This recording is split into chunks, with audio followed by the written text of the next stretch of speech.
Okay.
Oh, Jesus Christ. The weather is crazily hot.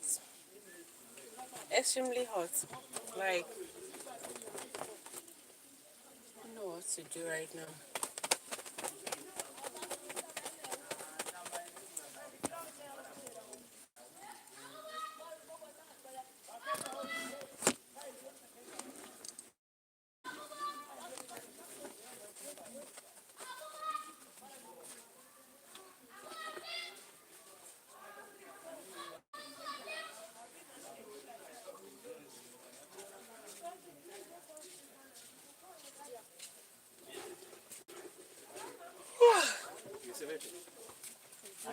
Yes, sir.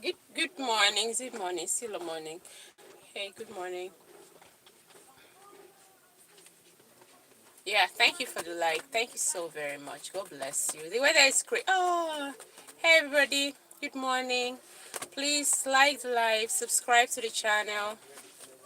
How y'all doing? Where are you watching from? Let's make it a chit chat session. What's going on with you? The weather is crazily hot. Like, it's so hot. It's so hot. It's so hot. I feel like going naked. So please give me a like, guys. Give me a like. Can you please give me a like? Like, and subscribe. Let me know which part of the world you're watching from. Tell me hello. Tell me hi. Who is watching this Tupac murder trial? Who and who is watching it? And what do you think about Chiefy D, Dwayne Davis? Do you think he's going to go for it? A lot of witnesses have come out to like testify. Though some don't really want to testify, like put him to jail or to prison. Thank you for the like. Please support by liking and subscribing. What do you guys think about the murder trial? Do you think Kifidi is going to go for it for running his mouth, or possibly there'll be no closure on this trial? what y'all think about the Tupac murder trial that is ongoing in Los Angeles. I think today should be like the fourth, but I don't know if it's the fourth, but it has been running. Different witnesses have come to like say what they know. Some detective that were at the crime scene when he was shot, and for the first time, the body of Tupac was revealed to the public. It's like they did an autopsy. So different kind of reports have been made. Uh, Claimed by Such Knight. Good morning. How are you doing? How was your night? Jamaican man, I'm doing great, and my night was cool. It rained all night. Guys, please can you like and subscribe to my channel? I'm trying to get 4,000 watch hours. Just do that for me. It rained all night, so unfortunately I didn't even hear when it rained. But when I came out this morning, I saw that it rained heavily, and everywhere was just wet. How are you, Jamaican man? Thank you for the like. Thank you, guys. How are you, Jamaican man? How is Jamaica today? I know you're still in the very early hours of the morning. Thank you, guys. Likes. Please, can you just chat with me? I don't want to be talking all alone. Make sure you interact with me, okay? Please, I thank you. So, if I'll be sorry, Tupac murder trial is ongoing and somebody has been held accountable for it, though not found guilty yet. He hasn't pled guilty to the charges, to claiming murder Tupac. But, this man went about granting interview, writing in a book, saying things that he wasn't supposed to say. Thank you, guys. Thanks for the likes. Saying things that he wasn't supposed to say, if at all. Sometimes people just wanna chase clouds, just to be famous, just to feel good about, just to, probably get credit for things that they don't even deserve to get credit for. So, Dwayne Davis went about an interview, you know, putting himself on the line, putting himself on the line, and now he was arrested, I think, 2023, and now he's standing trial for the murder of Tupac, and he is the sole suspect in this matter. Jamaican man says, I'm good. I just wake up. I'm still in bed at the moment. Oh, that's fine. That's cool. Uh, you're running a business, I guess, Jamaican man. So you start preparing for your business. That's cool. Thank God you're fine. So a lot of things really. I watched some of the clips in and I remember one man that came in and Kiffy was just looking at him and then said something like rat. Rat. It amazes me how people grow, to a certain age and still behave like a dog. I mean, I believe once you like 40 years old, you shouldn't behave badly in the society. You should behave, you should start making living by good examples for the younger people to cut. It seems so certain people, once they're on the streets, they belong to the street for life. The street life lives in them. They live the street life, and the street life lives in them. No matter how grown they are, they can never leave the street. They still want a gang bang and all of that. It's not a good lifestyle, really. It's not a good lifestyle. So now he's been the only person, that I've been called. They've not really, tangible.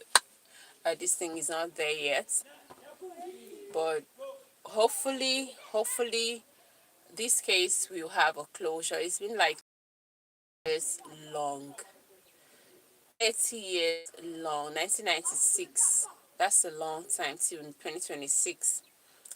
So I hope the family of Tupac Shakur we'll have justice, we'll get justice.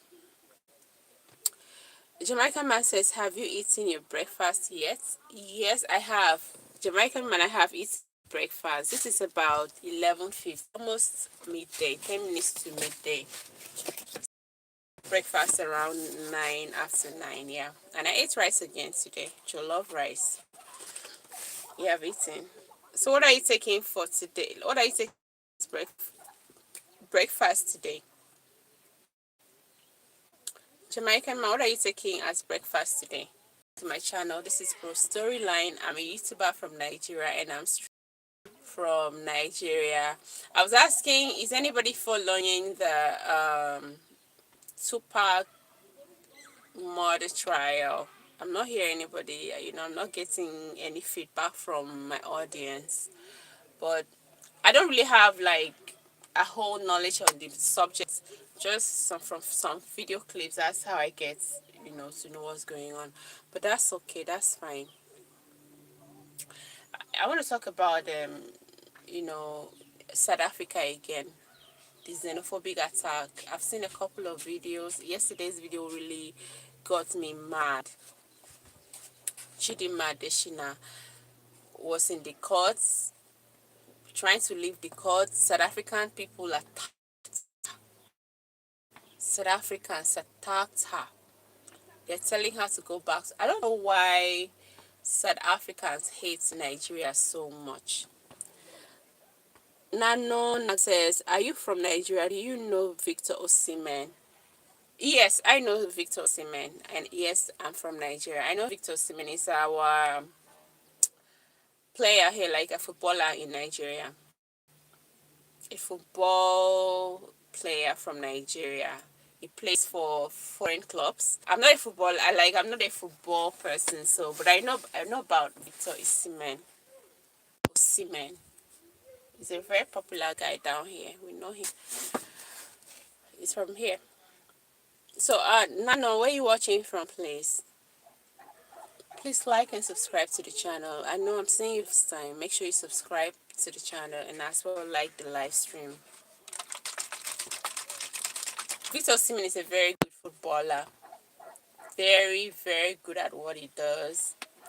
And he's a testament to people that are from what I'll call the ghetto, people that are from a very low class background. Never look down on yourself. Never look down on yourself.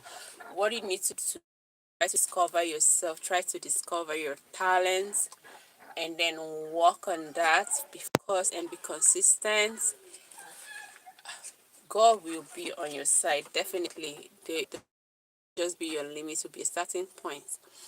Jamaican man says, nice. I don't think what I'm going to have for breakfast when I get out of bed as yet. Okay, that's fine. It happens like that sometimes.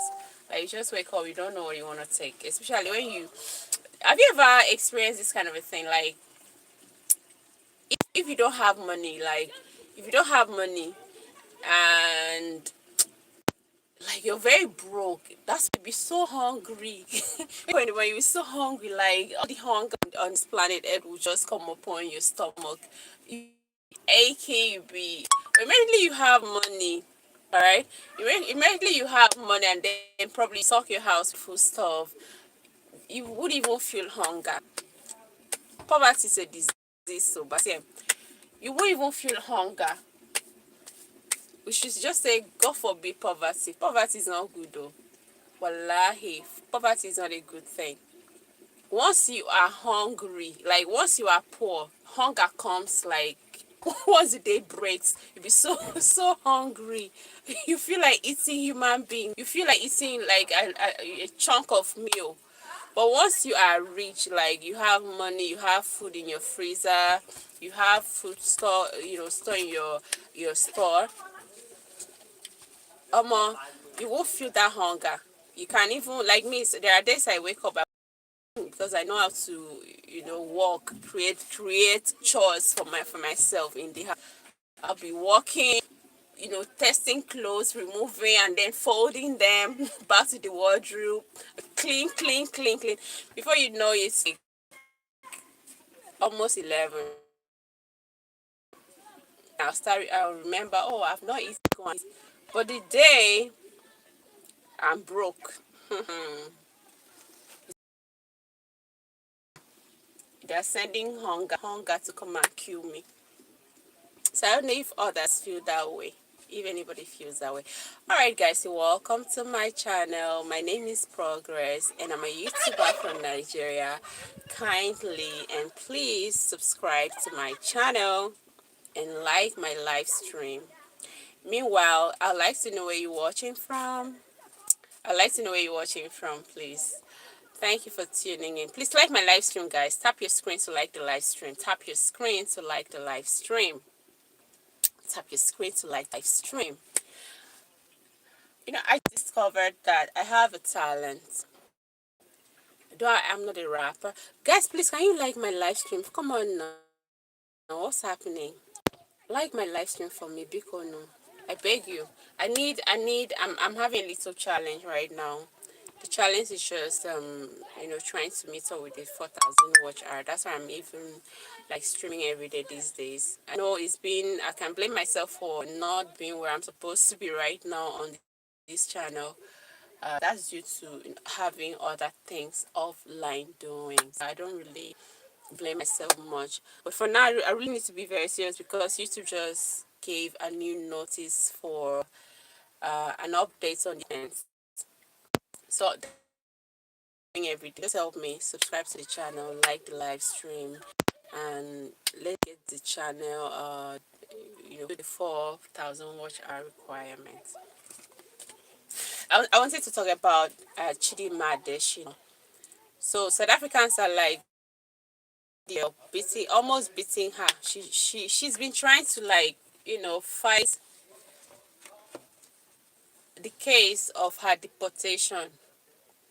This is someone that was born. She has been trying to fight the case of her deportation in the courts of law, and so far so good. I don't think they have. I think the case have been shifted or yeah, shifted to 2027 February. But this is someone that was born in South Africa, raised in South Africa. The only difference from every other South African is that she has a Nigerian father and a American mom. So I thought if somebody was born in my country, that's automatically supposed to make the person a citizen of that country.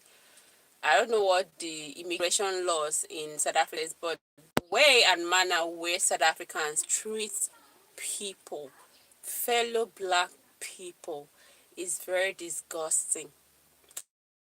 And the way they treat the white people in South Africa makes me feel South Africans are mentally enslaved. They don't have self value for them. Don't have self value. Like it's like most of them are not that educated. Like they don't even know what they are doing. Because if you know what you are doing, if you go after Jamaican man says, remember today chicken day. What's jerk chicken day? What does that mean? Okay, today is Friday, yeah? That's true. Since South Africans don't even know what they're doing, the message I had yesterday for Chidinma was if this if you go to a place and people are like, leave my country, that means you're not safe. And the rate of crime in South Africa is like this, very high, very, very high. For your safety, I think it's better for her to leave South Africa. She won't be stranded in this country. I don't know if there's something that she's afraid of. Probably the news she's been hearing about Nigeria. She can be in the safest of hands in Nigeria if she comes back. But I don't know why she's still doing ride or die in South Africa. It's crazy. For her safety, I believe she should come back to Nigeria. Before you know, she established herself. Lagos is it's like the New York of Africa. You can rent an apartment in Lagos. Before you know it, who knows? You may even have a better life in Nigeria. there in South Africa, living in fear, because how she's gonna live right now is going to be in fear. You can't just go out anyhow. She can't just attend functions anyhow. Ambushed, especially if it's in the night or night falls. She might just be scared somebody may attack her. So the right thing to do right now, Chidima Adeshina, is to leave South Africa. Like they say, go back to Nigeria. We love you. We love you. We'll take you back. So that's that. For South Africans, people really need to change your mindset towards people, change the way you behave towards people. You can't exist alone. Every country don't exist in a nation. They exist in relationship with others. That's because I may have as a nation and you don't have what I have, and I don't have what you have. Because of our relationship, we share. Okay, we share what we have. So South Africans, I don't know why your government is quiet on the matter of xenophobia. That quietness to me means, oh, we are in support. Yeah, we are in support. Personally, there's nothing that will take me to your country, South Africa. I don't think I even want to visit. I don't think I even want to visit. I remember when during the just concluded World Cup, South Africa lost the first match. Everybody were like in Africa, they side. I think the match was with Mexico. Every African turned to a Mexican that day. They supported Mexico, supported South Africa, and that should be like a wake up call to South Africans, even the South African government. But the organizers, during that time, the organizers of the March and March protest, telling Africans, all Africans to leave South Africa, were like, that doesn't add anything or subtract anything from them. It doesn't add value. What happened? Africans not supporting them in football does not add value to their country. All right. Let me let South Africans know that what they are doing is going to affect their economy. Last month, or be this month, it was last month, Tyler, the tiny Tyler, the small, she looks tiny, I'm sorry to say. Tyler wanted to come to South Africa is a young nation just coming back out of apartheid system. There's no excuse for their behavior, the Jamaican man. They don't have any excuse, no excuse for their behavior. It's been almost 30 years or more since they got again independence, since the end of apartheid. So 30 years is not young to me. You are old. And they have older people, like people that should know how it feels like to be segregated against. People that should know what it means to be discriminated against. All right, they should know that they have people. They have Thabo Mbeki. They have the descendants of the Mandela people that really experience the struggle of apartheid. They should be the ones that should be preaching full of unity, African unity in South Africa, and they should be voicing out. I understand sometimes, because the corner, and as a president, and you have the intention of or the ambition of contesting again, going for a second term or third term, you wouldn't want to say things that will provoke the people because you want them not to vote in the upcoming election. But do you even think about the long-term consequences of your keeping quiet? I don't think what's that his name? Cyril. He has an idea as a president and under his watch that fellow Africans are being attacked, are being executed in South Africa for just no good cause. Really. I don't think he has an idea. It's something that will, history will really map with the deepest of pain, like for him. Like you will be remembered, okay, when you were the president of South Africa, this is what happened. All over African countries, it will always remember that. It's just unfortunate. It's unfortunate. Um, I wish the South African government really did, much to curb whatever that is going on. But their quietness and their, you know, slow movement was, restoring or curbing the situation shows that indirectly they are supporting what is happening. They are backing up the March and March protesters to send out fellow Africans from their country. But unfortunately, again, or sadly, we have South Africans in Nigeria. We have South Africans in maybe Mozambique. We have them in other countries in Africa. Some of them are running multi-million-dollar businesses. Like in Nigeria, we have a company, MultiChoice, a company that I've been running ever since when I was a child. It's a cable network, TV, whatever like that. They've been running here, DSP, and later on they came with Go TV. They've been running. What kind of atrocities this company commits in Nigeria, I don't think it can be committed in South Africa or elsewhere. Call it the West world. The instances you subscribe for, their airtime, you subscribe for programs, their TV programs, before the end of the month, before the end of that subscription, they will scramble all the stations, scramble all the channels. And we Nigerians, I don't know, we just so, with these amazing people. We're just amazing people. We don't let things sink, like bother us that much. We know how to endure, we know how to tolerate. Nobody takes them to book, like nobody.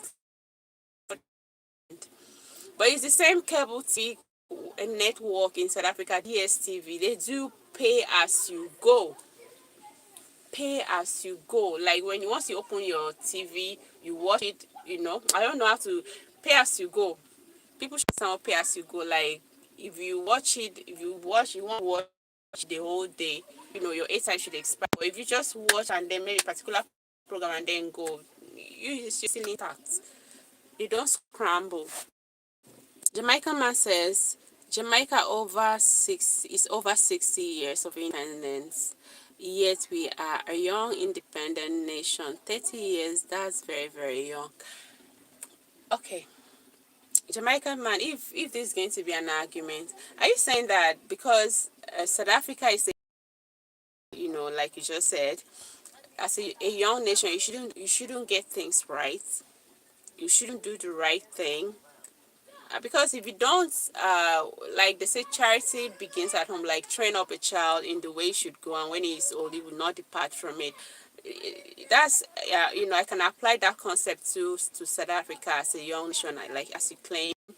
That means if they keep doing the wrong thing, they get to do. If they do the wrong thing as a young nation, definitely they will get used to an old nation.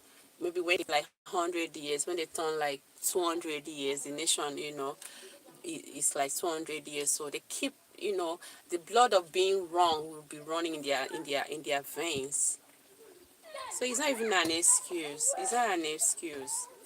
It's not an excuse. During the March and March protests, I saw so many, like they will have like maybe 500 protesters on the streets, and then the only number of policemen that are supposed to be law enforcement officers are supposed to be the people that will curb the whole thing. They will send like 3 police officers. So it's going to be like the protest was like, okay, people that are going to control the protest like 3 or maybe 5, and then you have 500 people. So I three people or 5 law enforcement officers need to control the crowd of 500, 600 on the street. And you see them going to people's shop, African owner, shop businesses that are not African citizens.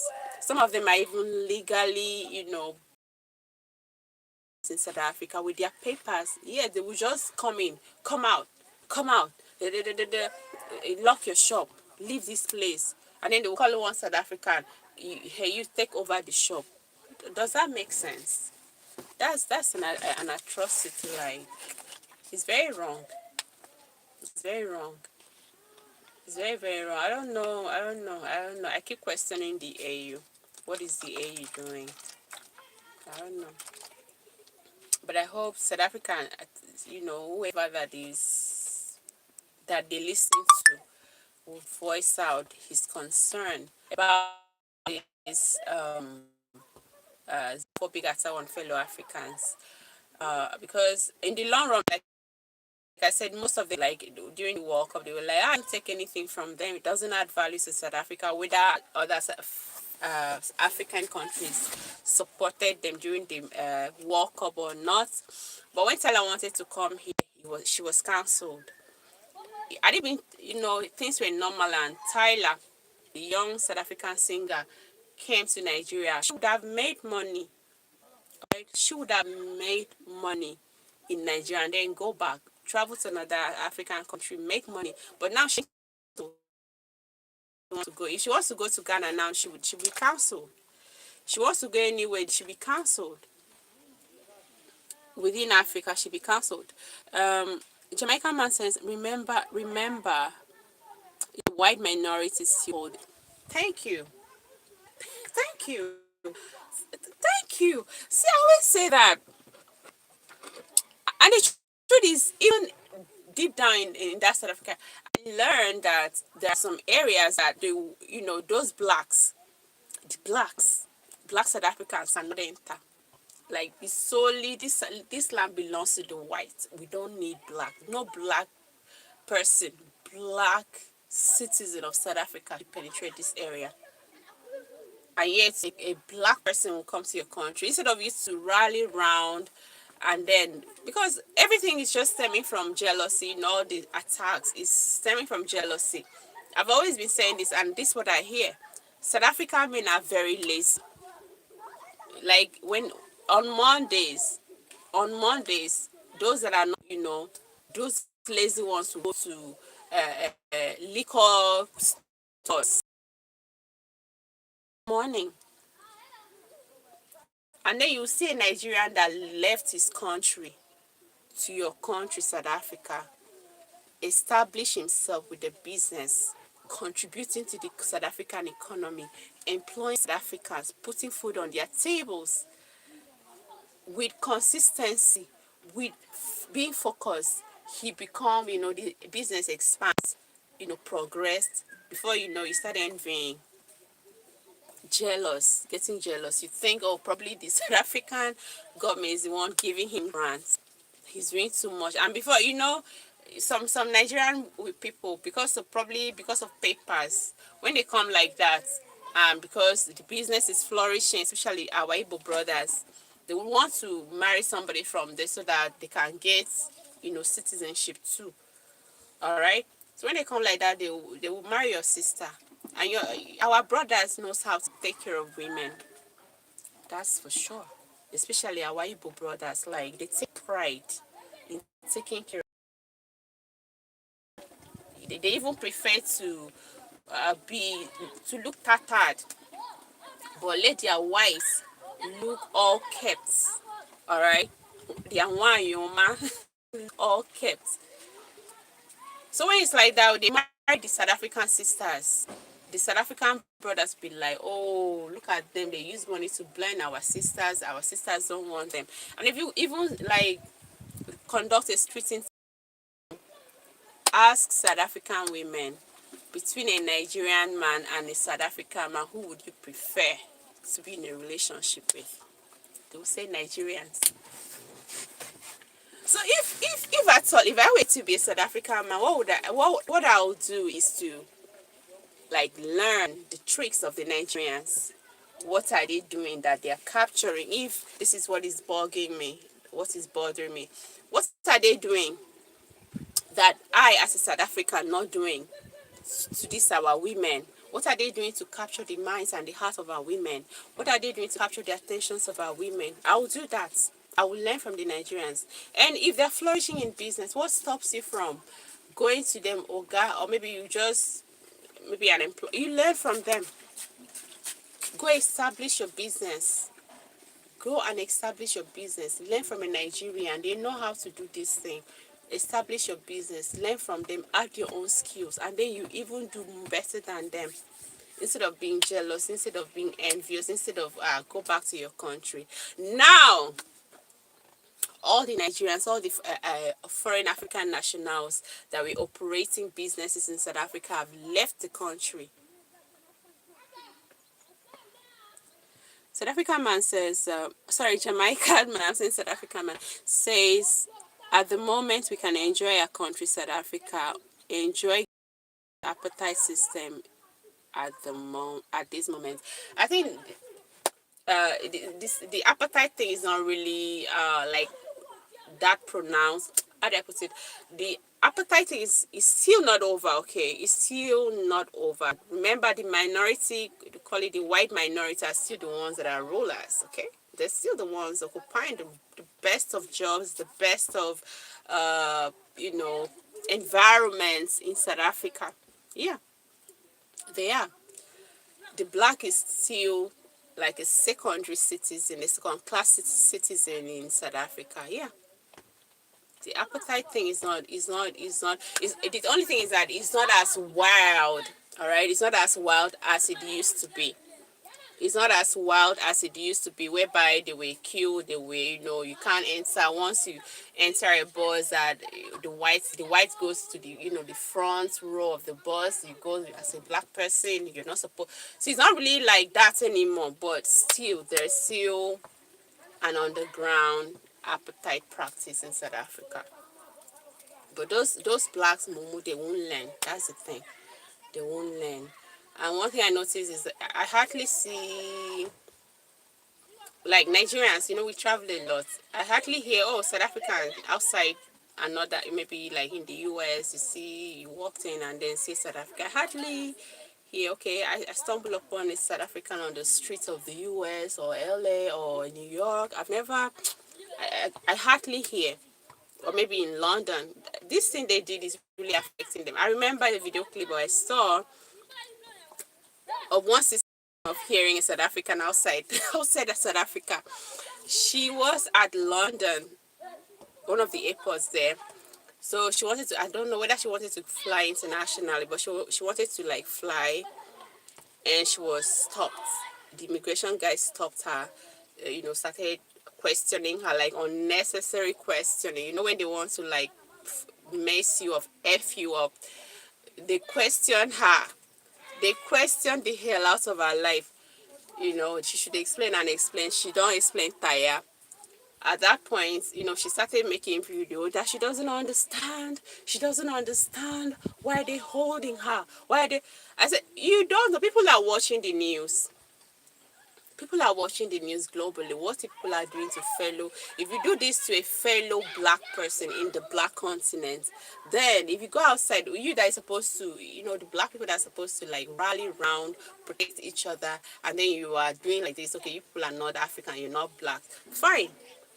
They will treat you like trash. And most of the black people, you know, other African, that, like, just looking at, you know, her, they were just looking. Nobody came forward to her aid, apart from, you know, that the video went viral. People, you know, and even if you check out the comment section of that video, nobody said anything good about South Africa. Nobody said anything nice to that lady. They say, yeah, you're getting exactly what you deserve. Yes, every South, you know, and this situation that is happening, this xenophobic thing, or xenophobia thing in South Africa, these South Africans are, you know, messing on people.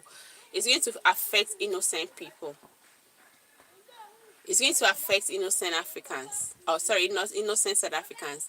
For the very first time, I saw a South African, a man. He spoke senses like, I know that one don't go school. Maybe she should be me like a doctor, a doctor of philosophy, because he sounded so learned, like very brilliant. He said, he spoke so well. You can't exist alone. You can't exist alone. You say other Africans are taking your jobs. Other Africans are committing crimes. Who killed Lucky Dube? Who killed a lot of people commit, like the crime rate in South Africa is like this. The crime rate in South Africa is like this. Seriously. Car hijacking, stealing, robbery is very, very common in the streets of South Africa.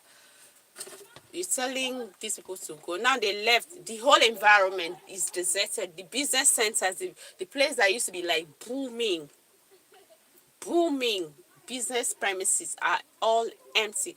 Now they've left. Go and start the same business they were doing. Some of them are complaining they don't have money to start. We don't have money to start. There is no money. We're waiting for the government to give us grants. We in Nigeria, we don't wait for government to give us grants. Once you're born as a Nigerian, you are a soldier. You struggle your way out, especially when you don't have any foundation, like you don't have people that back you up, like parents, like aunts, that are well to do. You fight your way up, and you must, like, that Nigerian spirit of struggle, trying to make it, because that's the mentality over here. You must make it.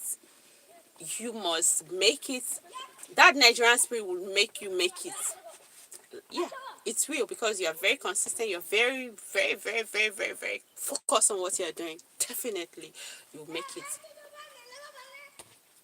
So I don't know. South Africans are something else.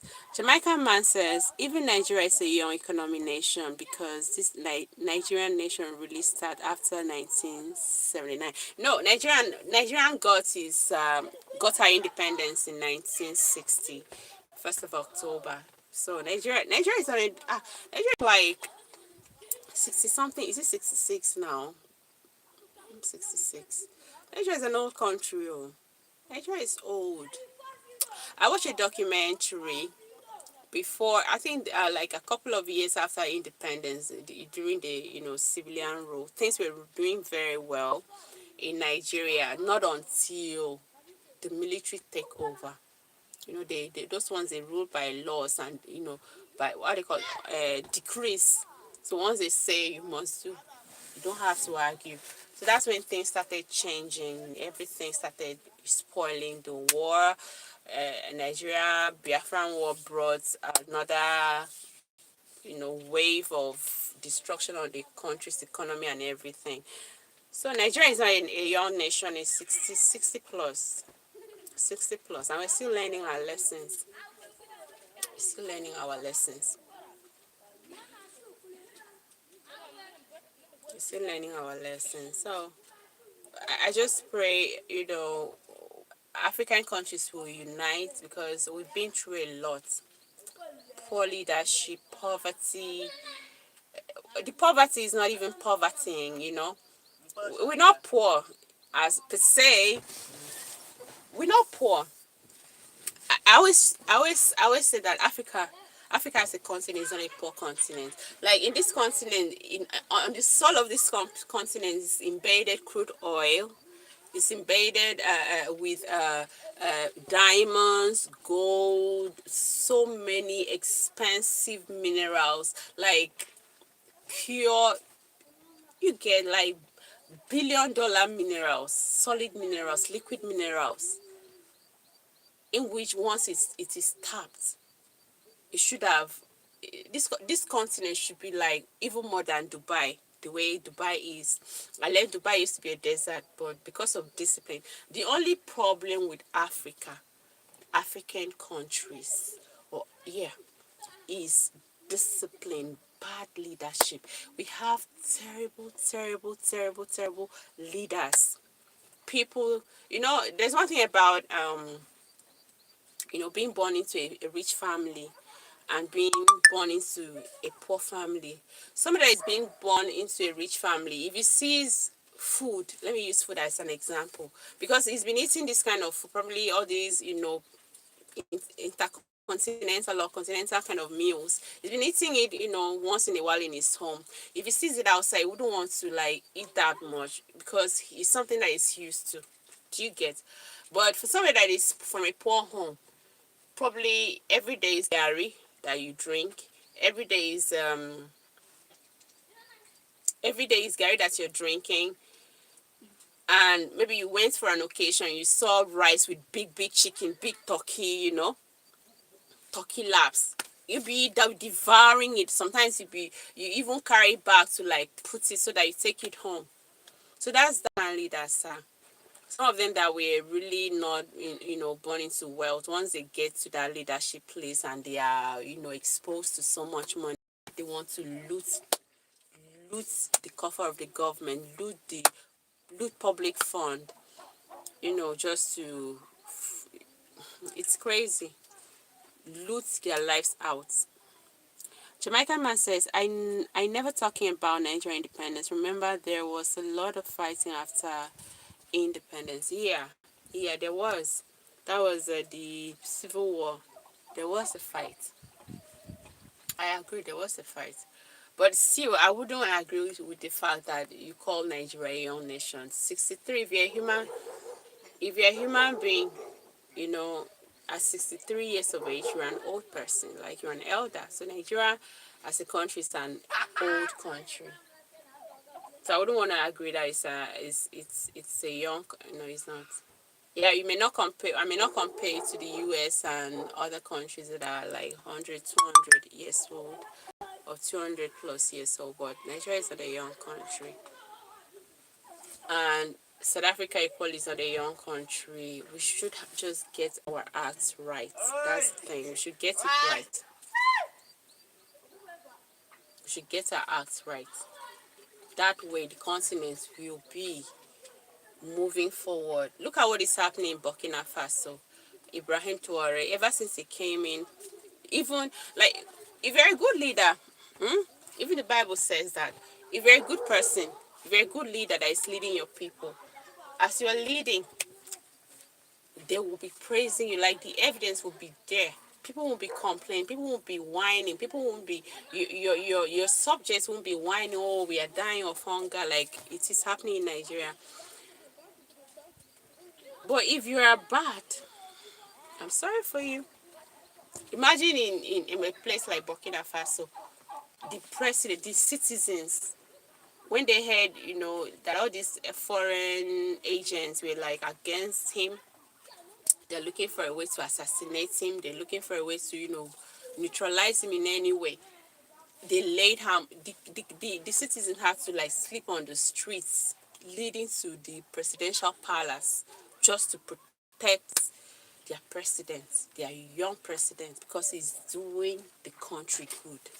He's doing the country good. They love him. If you go now to the to Burkina Faso, enter the street, ask questions, do street interview, ask questions.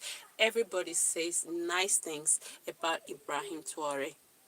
Why can't that be the same in every other African country? Why can't it be the same? Why can't it be the same? Why can't it be the same? Nigeria has oil. Nigeria has solid minerals. We have gold. We have. Why can't this rich country, the wealth be distributed to the citizens? Why can't the citizens feel rich as people that are from a rich country? It's a very, it's sad, an unfortunate situation, and that is just stemming from bad leadership. Bad leadership. That's just it. Bad leadership is the problem. Bad leadership. African leaders don't discipline themselves. Imagine Cameroon. The Cameroon was Paul Biya. Paul Biya is, I think, 85, 86 this year. Every term of his tenure runs like, I think, maybe 8 or 6 years. So he's been the president of Cameroon, I think, when he was about 40 years old or thereabout, or in his 40s. Then he ran into he's been the president of Cameroon he won the election last year at 85 years old. A man that cannot walk by himself. Okay? I'm not laughing. It's not like I'm trying to troll him because he's old. No. What I'm trying to say is at some point, as you physically you're not fit to become a leader. Like you're not fit. Yeah, you have the knowledge on how to lead. Why can't you just find a young person? Okay, find a young person, support that young person, advise that young person, be like, a background worker. Why can't you find somebody young and you still going for an election at 85 and you won that election? I'm not even sure. I think his age should be like, is it 99 years by the time he's going to finish this tenure, this present tenure of his, the one he won for. He's going to finish at 99 years old. That's if God makes him, keeps him alive. That's when he will finish. And we check members of the cabinet of Cameroon, the presidential cabinet. You find people that are in their in their 80s. Like the chief officer is like maybe like almost 80 something. Like maybe I think Paul Biya is like a couple of years older than the chief of staff. So you mean the chief of army staff? Chief of army staff. So if a country's military, like armed forces, is being led by someone that is weak physically, how are they going to fight internal threats and even external threats? Because I don't know. Come on, old age comes with lots of challenges. I'm not against somebody being old, but what I'm trying to say is that once you are weak, give room for the strong. Jamaica man says human being that 67 years old that is old. A country that is 67 years old is okay. All right, that's your opinion. I respect that. Jamaica man says that a human can be 67 and be called old, but a nation that is 67 is still a very young nation. Okay. I don't agree with that, but I respect your view on this subject. That's fine. So Africa, we have everything. We have the continent is so blessed. Sometimes I don't know if I should blame the white guys. If they had allowed us to discover ourselves, probably we would have been better off. Okay, because I don't want to talk about religion, but let me just get a little about religion. You know, back in the day in Africa, I think I'm driving somewhere. I'm trying to talk about the leadership thing. Back in the day, call it traditional African societies, as at that time, um, people live with this. There's something called dignity. There's something called fear. Back in the day, the fear of, oh, what would people say? The fear of, oh, what if the gods get angry? Because empires, communities, there was these. They always have these. How do I call it? Like a shrine. They had shrines in that if anything happens, let's say somebody stole something, okay, and everybody, it happens, still happens back in my side. If somebody steals and then they try to recover that stuff, and then they ask people around that stole, so and people that were there, lives around where that thing was stolen, and everybody's denying, they can take, they will, you born to the shrine, and then they will do some incantation. Definitely the gods will choose you, and it's the gods doesn't make mistake. It will just point out, there's maybe ask you to cross a broom. They put a broom on the floor, you should cross it. The person that, if you're innocent, you cross it, nothing will happen to you. But if you had an idea, you partook in stealing of whatever that is missing, and then you try crossing that broom, you might just paralyze there, and everyone will know that you're a thief. And shame with that, not just to you alone, to your entire family, and even your generation, the generations to come, is too much. So traditional African society, I think it was a very innocent, very innocent, very, I don't know the word to use, but a very innocent society, in that people didn't really know how to harm each other. People didn't really know how to, do terrible things. Everybody always worked towards community development. Like, it was very communal. Everybody look out for each other. Everybody supported each other. Despite, like in family units, they had a man could marry like 5 wives, 3 wives. All of them live like this, like a broom in you, supported each other. No jealousy, no envy, no killing. Immediately this white brought, and they demonize our traditions, demonize everything. I'm not saying, Christianity is not good. It's a beautiful religion. I'm a Christian. But it seems it's really, it gave this kind of, oh, this our charms, this our juju is not working anymore. Like, people started shunning our traditions, and that's when corruption started creeping into African society. You know, corruption started creeping into African society. People start manipulating things. People start lying. People start, they don't even care what people will say. No integrity. Integrity became an issue. People don't have integrity again. I wish they left us alone. The colonialism thing, the slave trade thing never happened. They just left us in our original state. Probably we would have a very developed Africa by now. Maybe, maybe, maybe. That's just my thought. Maybe if all these white people left Africa alone and then just leave us to our primitiveness, um, maybe everything would have been fine by now. We would experience backwardness we're experiencing. We wouldn't experience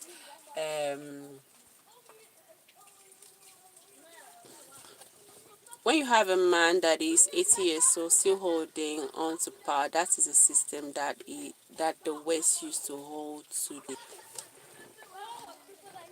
You're so right. This is for you, South Africa, Jamaican man. This is for you. You're very brilliant. You just saved my mind. Exactly. Yeah, you're so right. You're like 100% and one right on that. Because they want somebody that they cannot. This all these our old time leaders. Some of there's something called mental slavery. They still believe back in the day, the kind of belief they had back in the day is what they still have till today. They still believe that the white man has, the solution to African problems. They believe, oh, the white man knows better than them, and that's why he's white, and that's why, probably their countries, the white man's country is developed than their own country, and so therefore they must listen to the white man. They must do as the white man says. They don't know they equally have power. They don't. That's the problem. You're so right on that. You're extremely right. You're extremely right. Until Bob Marley said, emancipate yourself from mental slavery. None but ourselves can free our minds. Until, this African, like Ibrahim Traore, because they can't lay a hold on him. Everybody's like, oh, he's a bad person. The West thing is, he's doing too much. He's doing too much. And therefore, if they find a way, they can kick him out. If they have their way, they will kick him out.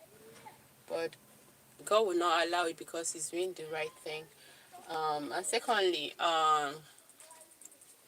until African leaders learn to like liberate their mentality, think inwardly, not outwardly, and depending on the whites and depending on external help, you know, then we continue trekking and slow walking like we are in the continent. That's it.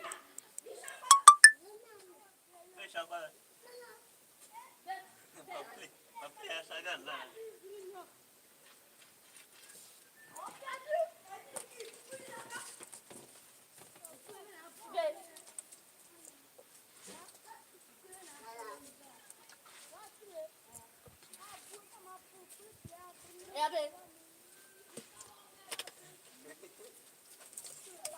need to get I need to get power bank to power my phone. My phone is running low. Be right back.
So I'm back.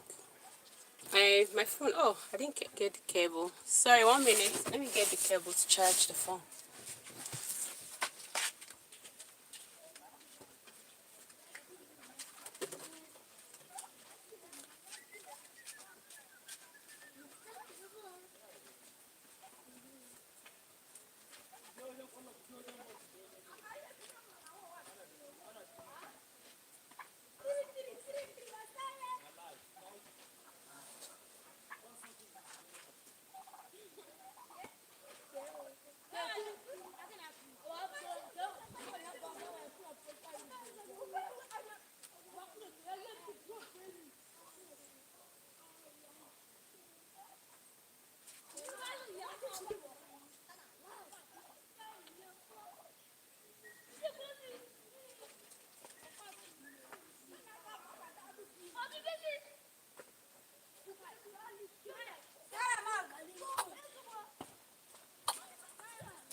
Yeah, but remember, Africa was developed economy.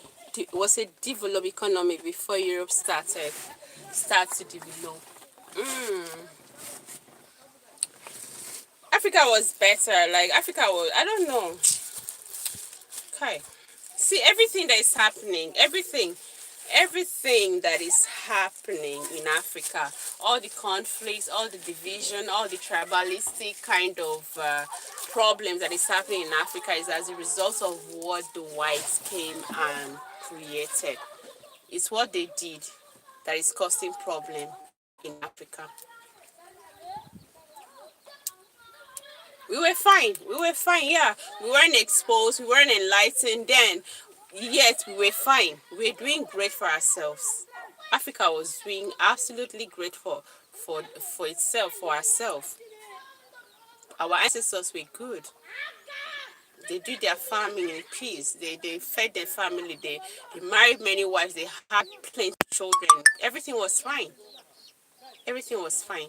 Not until these white people came and then destroy, and they still want to control after independence. They still want to control us, still telling our president. And that's why I don't know.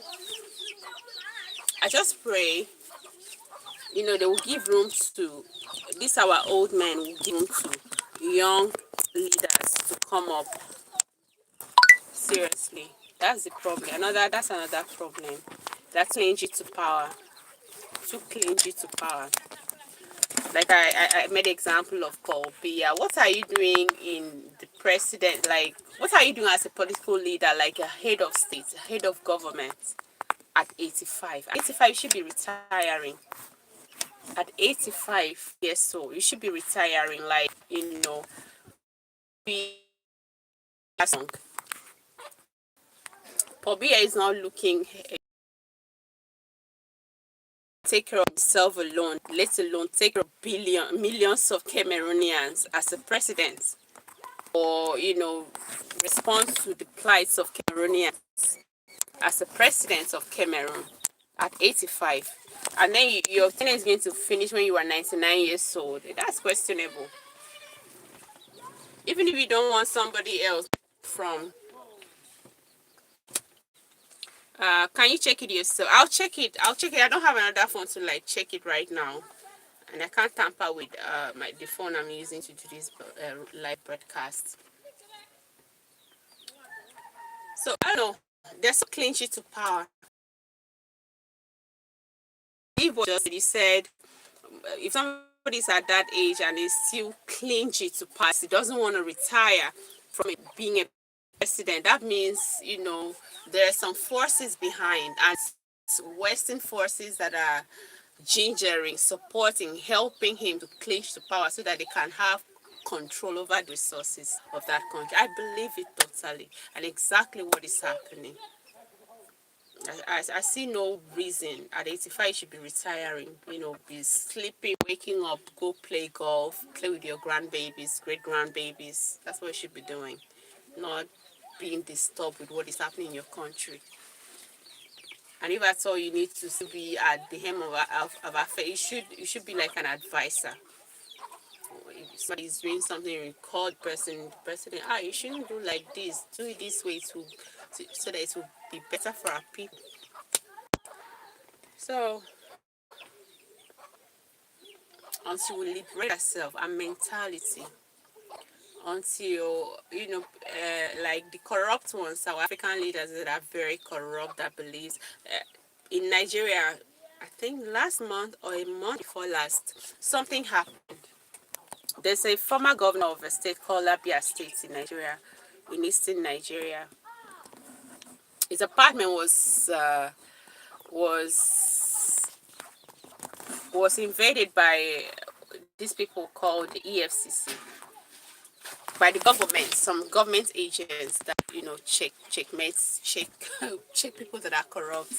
So when they got into, sorry guys, I don't know how to fix this one again. I don't know. When they got to this man's apartment, this is a former governor. He served like 12 years ago. When they went to his apartment, you see the sports car, millions of dollars worth sports car, all parked and dusty in his garage, about 3 or 4. And then as they were, checking the place, they discovered gold, raw bars of gold, that is trillions of naira. One person, public fund, you looted and bought those things. The funniest part, you can't even use it. Like, how many years do you have in this life to accumulate such, like, to finish such wealth? And if you even like, okay, let me accumulate for my children, you're not helping your children, because at the end of the day, they're going to be so useless because they don't know how money came about. They're going to just mismatch everything. That's You see the number of things they discovered in this man's house. An ex-governor. Way before his governorship, he wasn't that wealthy. But if you see the number of things that was discovered in this man's house, raw bars of gold that was worth trillions of naira,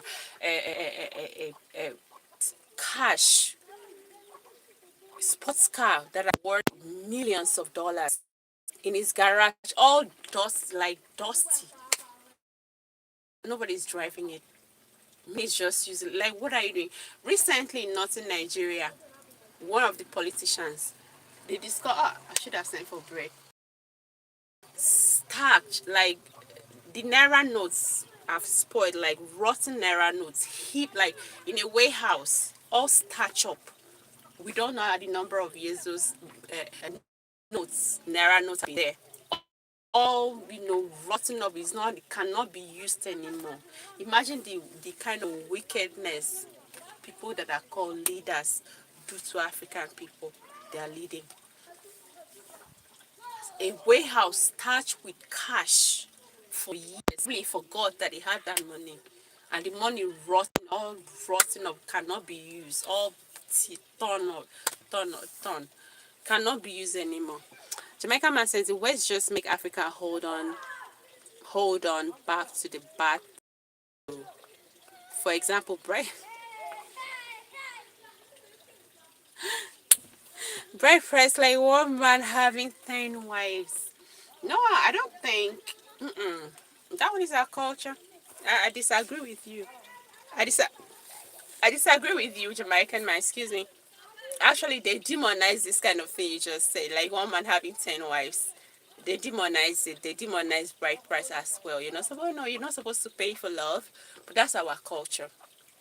Yeah, that's our culture. Everybody has to respect it. Yeah, everybody has to respect it.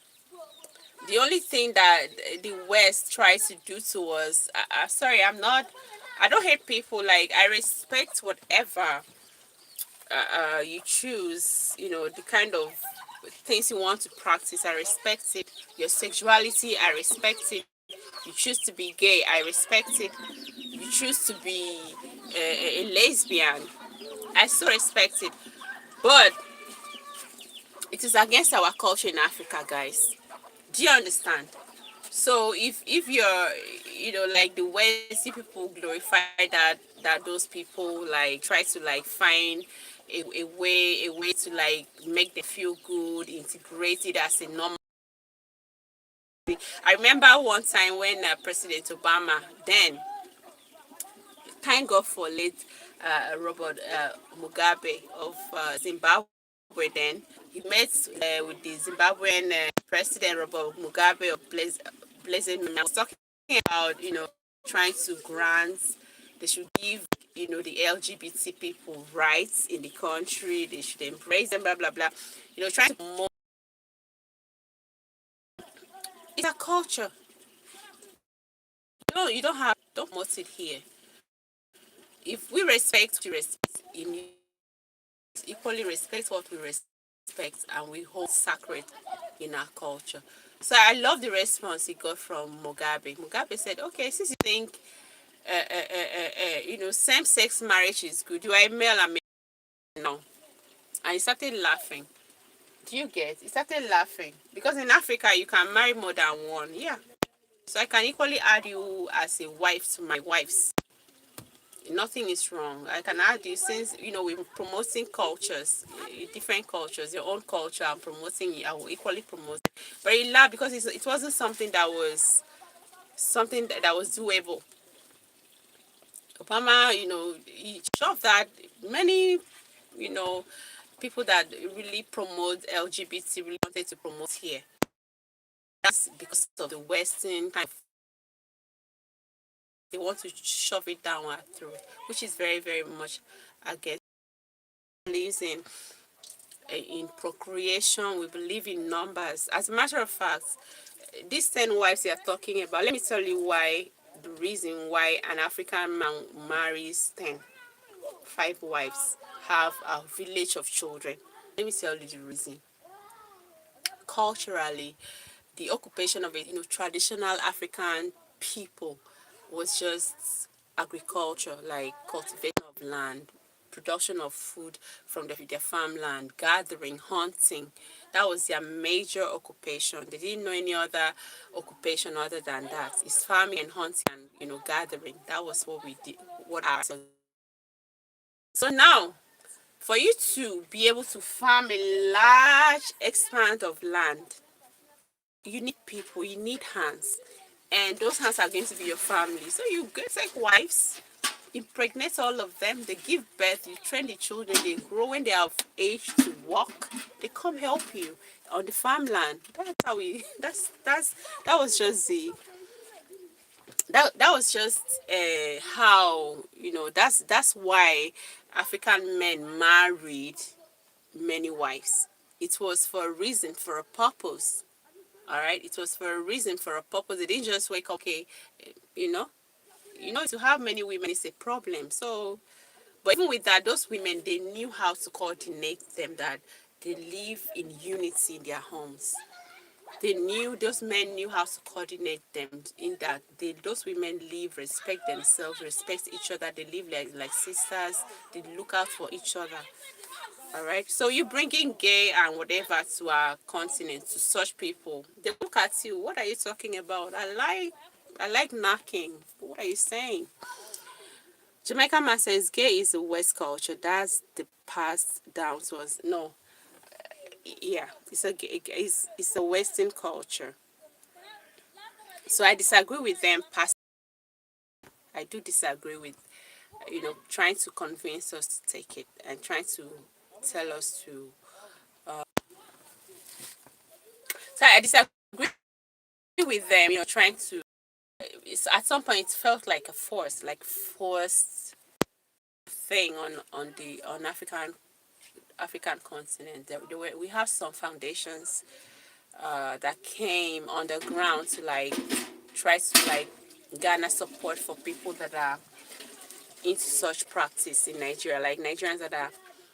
I remember back then when I was working with the bank, there's a guy that came to open an account for that foundation. I used to behave like, I hate a man. I don't like men that behave like feminine. The thing disgusts me. I'm sorry to say, I don't like it. So, what kind of man is this behaving like a woman? I don't like it. Be a man. So there are some foundations in Nigeria that are, though they don't, because in Nigeria it's a crime. The LGBT thing, we're caught in the acts. It's a crime. It says 14 years sentence. That's the federal law. I don't know what different states says, but in federal law, like a universal law in Nigeria, if you are caught sleeping with a fellow man or a fellow woman, you're going for 14 years. It is not our culture. Our culture believes in number of babies. A man and a man getting married and sleeping together cannot procreate. So it's not our thing. It's not our thing. The West should respect that culture of ours. So having many wives is our culture. If you marry a man and he wants to take, if you have a discussion, but those most of our, due to Christianity, okay, most of our men don't do that anymore. Most of our men don't marry like 2 wives. It's, let me say, out of 100%, a very minute number do go for like a wife. That's if only there is issues like fertility problem in the marriage, baby is not forthcoming. That's when, because we believe in having children, we believe once you're married in Nigeria, in the first 3 months, they start asking how far. They start asking your wife, how far have you taken in? So it's like a normal thing. So men don't really marry, aside the Muslim guys, all right, aside the Muslim men, they don't really marry like that anymore, like how, because it's a problem. The economy is hard. You can't shovel between 2 women, trying to please them financially. It's going to be difficult. So men don't do that anymore that much. So Jamaica, I really appreciate every of your contribution. Africa should just my own is Africa should unite. If there's a way, I've been watching Tayo Aino is a YouTuber. You can look it up, guys. Tayo Aino and Wodemaya. They travel a lot, like travel YouTubers, and they've really shown Africa, to the world. It's a beautiful thing, guys. Because most times, like the Al Jazeera, the CNN, the BBC, broadcasting stations, once they want to film Africa, once they want to talk about Africa, they go to, I don't know where they always get the pictures. They'll go and carry a dusty child that has his nose with catarrh, and then probably with flies perching on all over his face, with maybe a little lump of food on his hand. Like, that's the kind of picture they like paint to about Africa, and people believe that. So these travel YouTubers have really like exposed, show how beautiful Africa is, the natural beauty of Africa, the man-made beauty in terms of infrastructures, uh, beauty of Africa, the architectural beauty of Africa. They've really shown a lot, and I've been inspired. I have been inspired. Africa is a beautiful place to be. Glad to hear that from you. Farmer is the person it's to used to be. Now we have using machines, so man don't have to have 10 wife for. Okay. Like I said, that was the main purpose for men, as that our ancestors getting married to different many women, because the occupation at the time was farming, right? They were exposed to other jobs. It was just farming and hunting, gathering, and farming you had kind of job. You need extra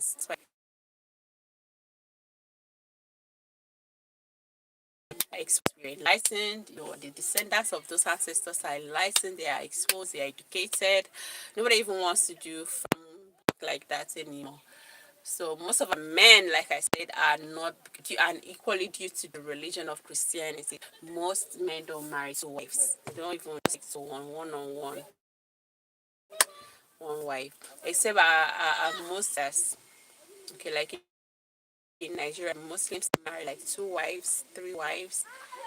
Their religion support that.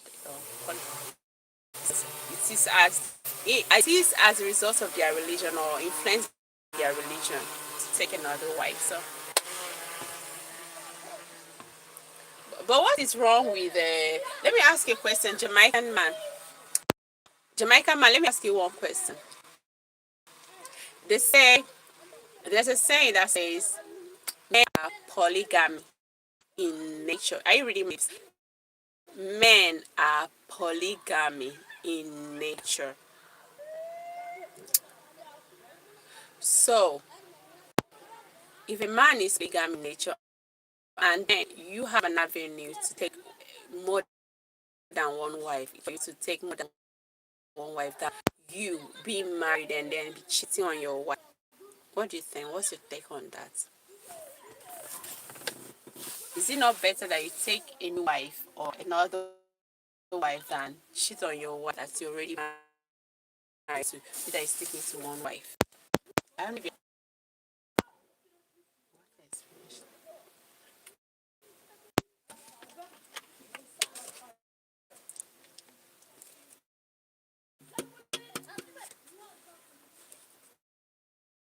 Michael, since you're gone, I'll be going off.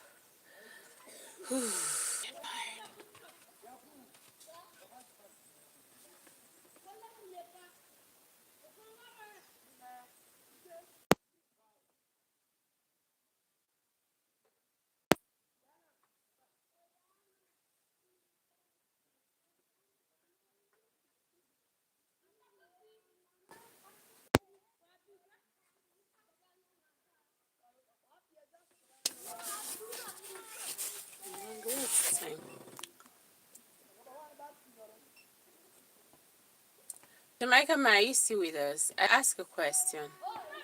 The question is, there's a saying that goes, men are polygamous in nature. So if they say men are polygamous in nature, that means they can't just be satisfied with one woman.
Come on. I can't let that thing there.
I have a very big garden.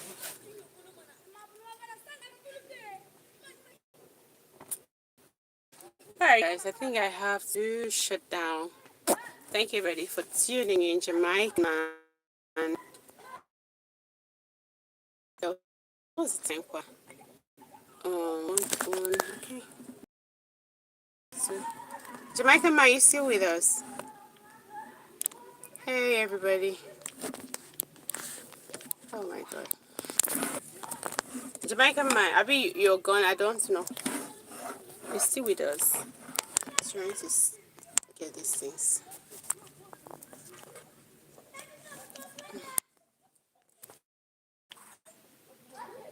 I thought you were gone. I was asking a question. I asked you a question. You didn't answer me. I thought you were gone. You're busy. Are you busy? Oh, it's this. I was asking a question. I said, you said glad to hear that you were family. And then you said it's better than man need to like have 10 wives anymore. Okay, you were on call. Okay. The question now is in an environment that you are free to take as possible. Okay, in an environment that you are free to take as many wives as possible, and with the saying that goes, men are polygamous in nature. Polygamous in nature is that some men are not cannot be satisfied with just a woman. That's the wife. So if there's an avenue that is available for you to take another wife legally, is it not better for you to do that than to cheat on the wife that you have? One wife that you have. Is it not better that you take a second wife legally, the one that everybody society recognizes too, and then add to the one that you have at home, than you sneaking out and then cheating on her, the first wife you have? What's your take? I wanted to answer me. Don't you think it's better for you to take another wife than for you to be cheating on the one you have already?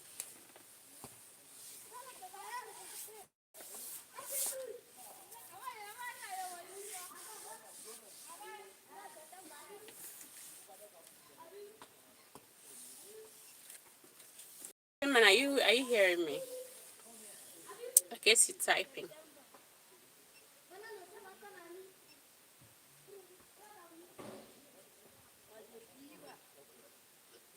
Is it not better for you to take another wife than for you to cheat on the very one and only wife that you have? Because they say men are polygamous in nature. In other words, a man cannot be satisfied with just a woman. He needs to play around.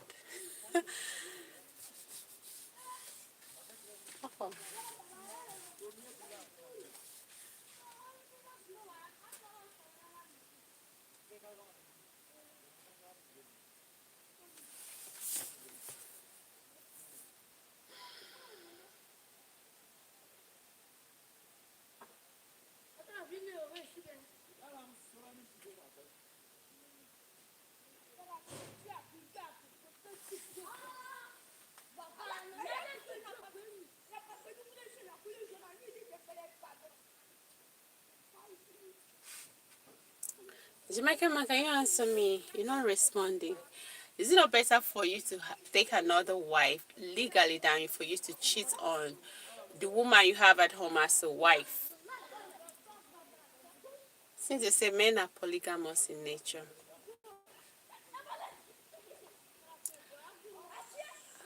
A Jamaican man says, any man that is that is a wonderful thing. But how does the woman about it, does that wife comfortable with it? Okay, that, like in Africa, I told you, I've said this before. African women don't really have a say in their marriages. So, like the environment, the culture, does not protect women. Okay, so in other words, the man has the final say. He can decide to take you or keep you. He can just wake up one morning and say he's not doing it again. Go back to your father's house and send you packing. Do you understand?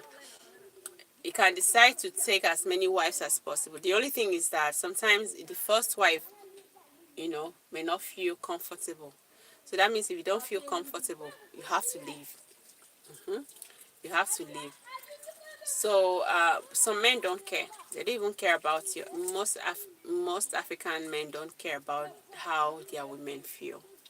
That's the discomforting truth. Most African men don't care about how you feel. They are so egocentric that they are men. And because they are men and the culture recognizes them as the head, as a woman, you don't have a say. So the subject or the subject of being comfortable or not is there, but is it that you're comfortable or you're not? Some don't care if you're comfortable. If you're not comfortable, go back to your father's house. But if you can endure, you stay. So you've not really answered the question. You've not answered me the question.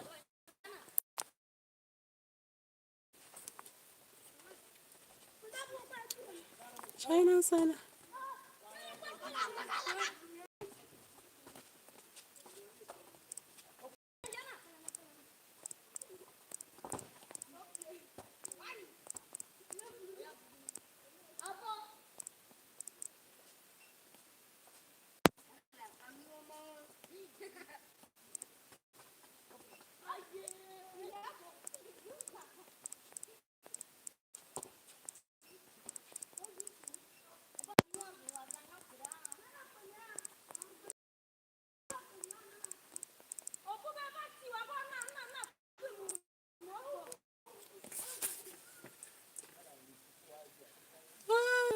Ah, oh,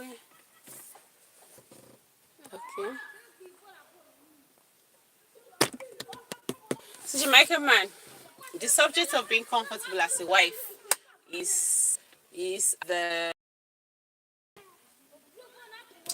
at the mercy of the woman. Okay, it's not. It's not at the mercy of the woman. The woman doesn't even have you don't have a say. I'm serious. Like, oh my Jesus, you don't have a say. I've been in a situation where something happened. Hey God, me I don't. I'm not a typical African woman. No. Something happened, and I was like, what is going on? I tried to talk, and they were like, no, you can't talk in this family. A woman doesn't talk. I'm serious. I was like, hold on. What are you saying? I shouldn't talk. Why? Because I'm a woman. I'm gonna talk. Come on. I'm not a typical woman. I'm going to talk. So I started, exploding like a bomb. I spoke. That is what's holding Africa back. We don't allow ladies to be part of our. Thank you, my brother. This is for you. This is for you. This is for you. Seriously, this is for you. They don't. And seriously. So sometimes I always get offended, or I get very very pissed when I hear things. Ah, you're a woman. Woman. No, you're a woman. It's, men, they've told me that before. You're a woman. You're a woman. Like, even if I have something important to say, I'm not supposed to say because I'm a woman. And even if I have something important and reasonable to say, just because I'm a woman.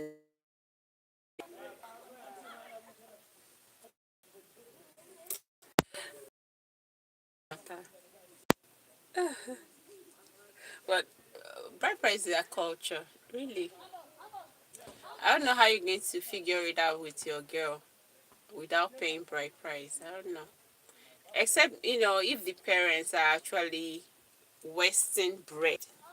Do you understand? Like, they're not culturally, like, they're not best here in Nigeria. But if they're outside Nigeria, all their lives, Western lifestyle have really, entered them.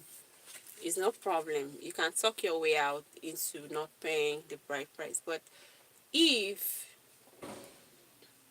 you, the parents are here, there's no way you wouldn't pay that bride price. Even if it's 1 naira, you will pay.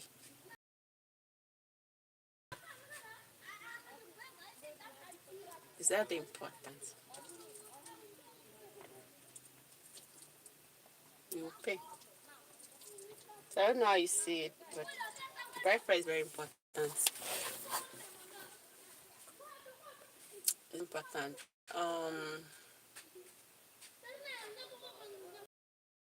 That's the culture. I don't know. Even if you end up not paying, another person will still pay.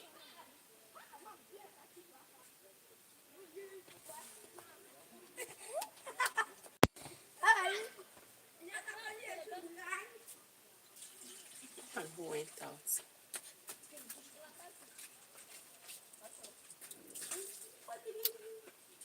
Okay, let me ask you this question. Uh, there is. Good morning.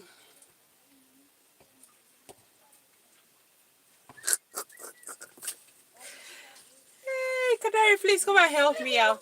Kadari, there's this a viewer of us, a Jamaican man. He's always talking about he's not gonna pay. I think he's dating a Nigerian. They want to get married, but he's not going to pay the bride price of that lady. I've been trying to convince this guy since yesterday that it's very important. Like the bride price is our culture. But he's not gonna pay. He's not in support of bride price paying. So can you help me out, please? And then probably educate him more because you're married in Nigeria. You can educate him more on the issue of bride price, how important it is to our culture.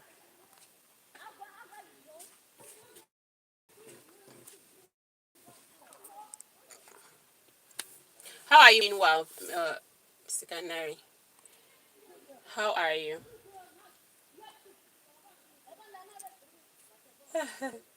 You will pay. Oh, ah, good. That bride price is very important. Let's be your wife is not from Igbo land. If she's from Igbo land, you will pay. You don't have. I understand both perspective. Okay. Henry says he understands both perspective. He's trying to be Western, and I'm trying to tell him bread price is very African, very cultural. Like you can't escape it.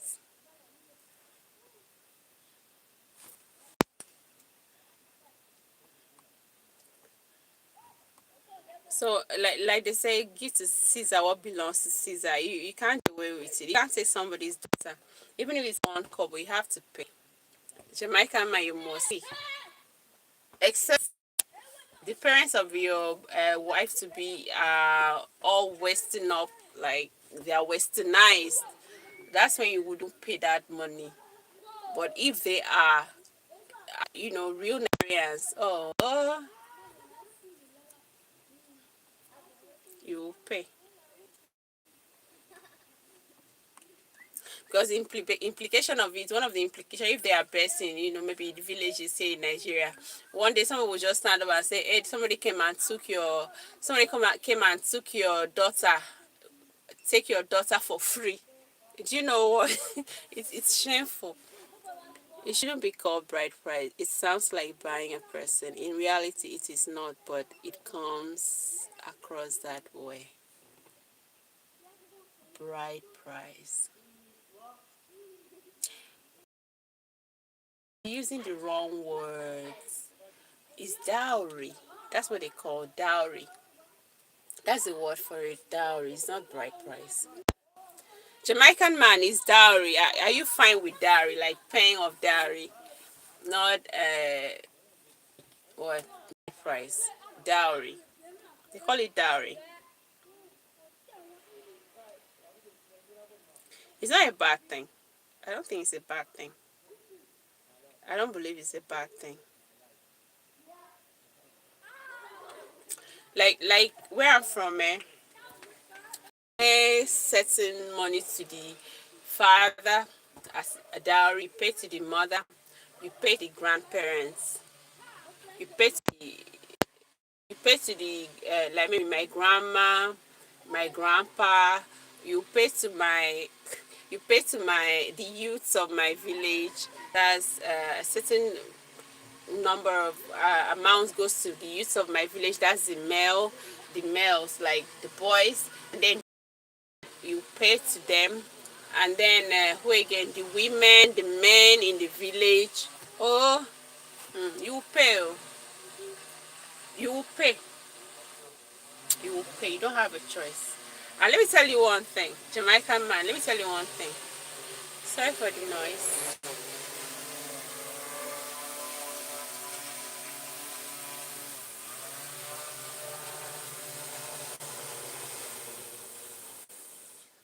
If you say you're not paying, let me tell you what will happen. If it's these wicked families, some families are very a little bit wicked, village people. it might cause your wife not conceiving. Yeah, it can happen like that. They may just go do one or two things against your wife, and maybe she even conceives and trying to put to bed. That child will either die or she will even die in the process. I don't know if you understand what die is. Like, keep go for it. So bride price payment is very important. It shouldn't just because you feel it's like they want to sell their daughter. No, it's very important. It's very important. Make sure you pay. You show some respect to the family. That you respect the family of the bride for nurturing her, giving birth to her, nurturing her, making her who she is, and then you got attracted to propose marriage to, and he wants to make her your wife. That's that, Sha.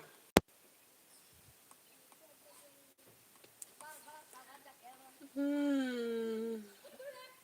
Okay, let me say, I'll say another 11 minutes and then chill. So, Canary, how are you now? What's going on with you? What's trending? What's happening?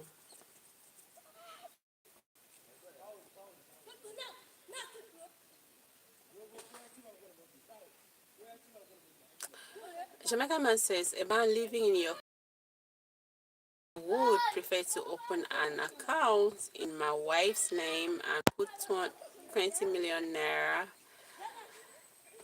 in it than pay one. Oh God, I don't know how to explain this thing for you.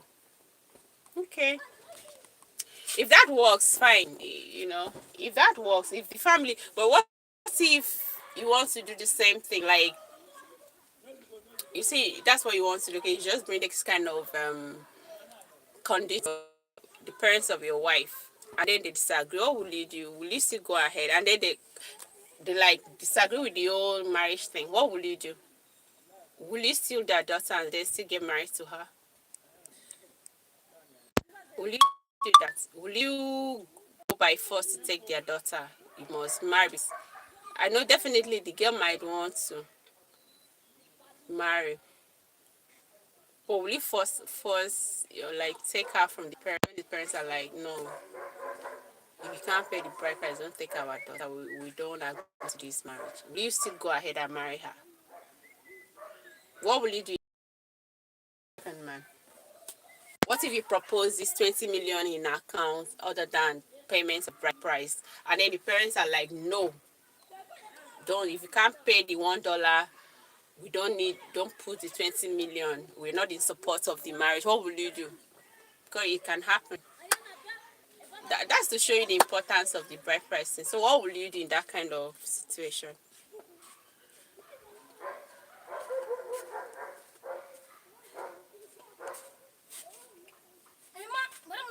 I'm waiting for your response. Jamaican man. What will you do in that where the parents are like, no, take your 20 million and then go. We don't need it. You can't pay the $1 bride price. And don't marry our daughter.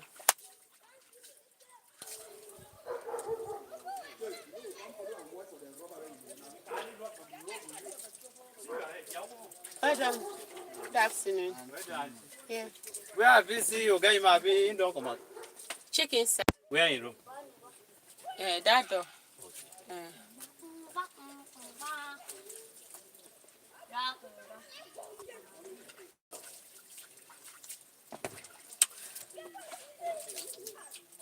Canary. Sorry, Jamaican man, are you with us? You didn't answer. You've not answered. I said, what if this is your proposal now? Say you're like you give 20 million. You prefer putting 20 million naira in an account, and then than paying the $1 bride price, which is equivalent of probably I think 1,300 naira. And then you propose this to the parents. The parents are like, no, no, no, no, no, no. If you can't pay the bride price, take your 20 million and go, and then leave our daughter alone. What will you do in that kind of situation? Will you be compelled to pay that bride price? Like, will you go ahead and pay the bride price, or you leave?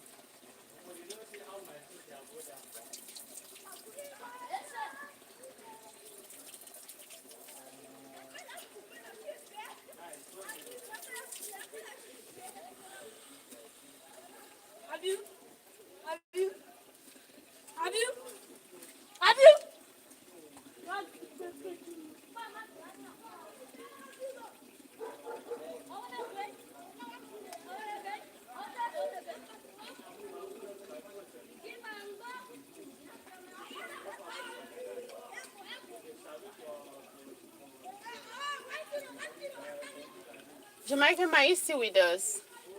About I have like 7. What? Okay.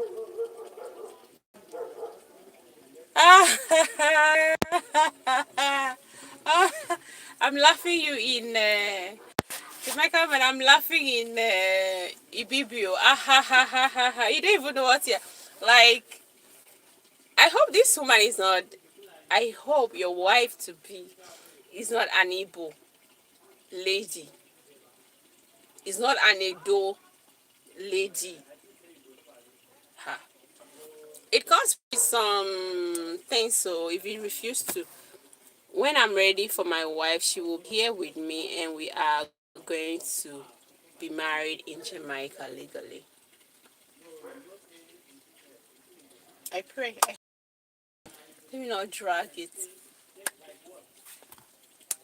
Let me not drag it, okay? But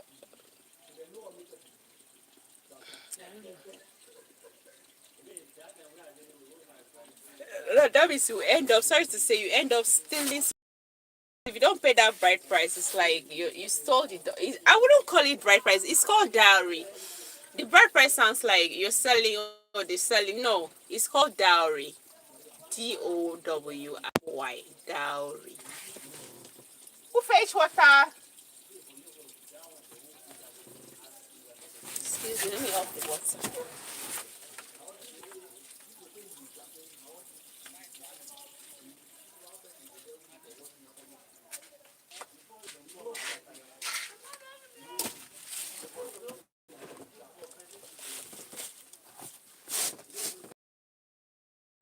So Jamaican man, I just pray your wife shouldn't be from these places I just mentioned. It shouldn't be an Igbo girl. It shouldn't be an Edo girl. It can be from other parts of Nigeria, no problem. And let me tell you another implication of not paying bride price. There, like in Rivers, I think Rivers or Bayelsa states of Nigeria, there are some communities. If a man doesn't pay the bride price of a woman and probably impregnates that woman, okay, so you can have your Jamaican marriage. Yeah, they legally marry in Jamaica.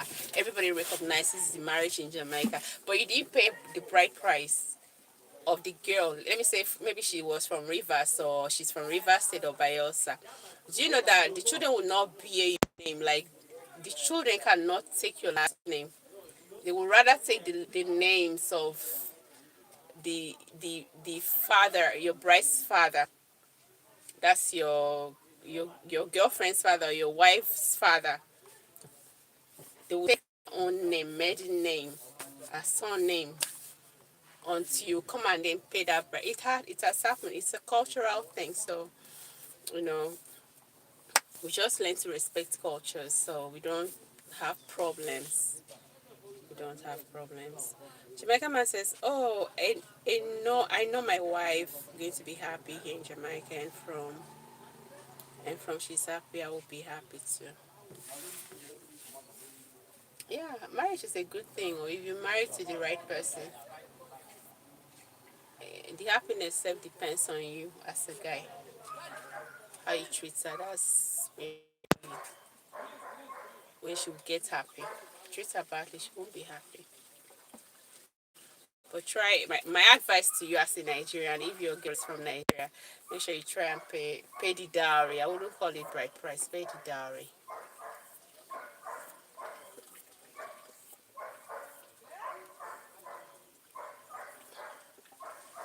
So that our mother can be talking where women are talking.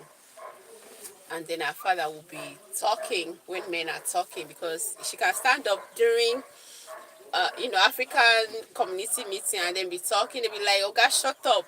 Somebody came and then took your daughter for free without paying bride price." Is that crazy? It is that bad over here. Like petty things, they can use it to abuse you, abuse your life out. Very petty, petty things like this. And they can use all those small, small things like this to harm you as well. Oh, okay. We've been so great today. The discussion is so far so good. Great. So I will be going off. Jamaican man, thank you for tuning in. Canary, thank you for tuning in. I know you've left. Thank you for tuning in. And every other person that tuned in earlier, thank you for tuning in. Thank you for your contribution. Thank you for always listening to me. It makes me feel good. It makes me feel uh, great.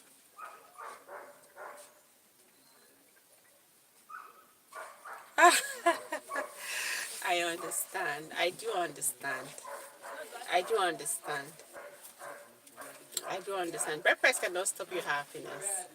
But it's just looking love to the family to celebrate them for raising a great woman that you got attracted to and then you decide to marry or you decide to marry.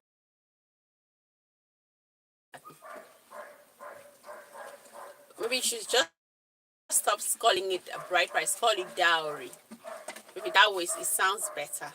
Stop calling it bride price, call it dowry. Dowry sounds better. It doesn't sound like as your wife is your wife to be is an item to be sold. Call it dowry.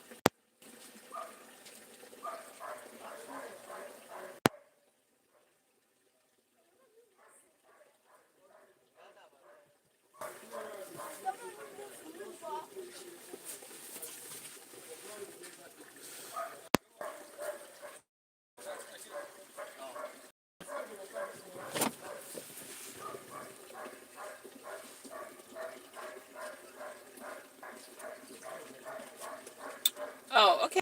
Jamaican man, thanks again. Let me thank you again for tuning in. Just just think about what I said, okay, about the bride price thing. I can't force it to do it, but just think about it as a sign of respect. I'll be going on right now. Thank you for tuning in. Thank you, Canary. Thank you, every all the likes who that gave me likes. Thank you. I really appreciate you all. I have to go off. Jamaican man, I'll see you tomorrow, okay? It's still going to make she invest amount in Africa. Okay. All right. We'll talk again tomorrow. We have a little chat again tomorrow. All right. Take care of yourself, Jamaican man.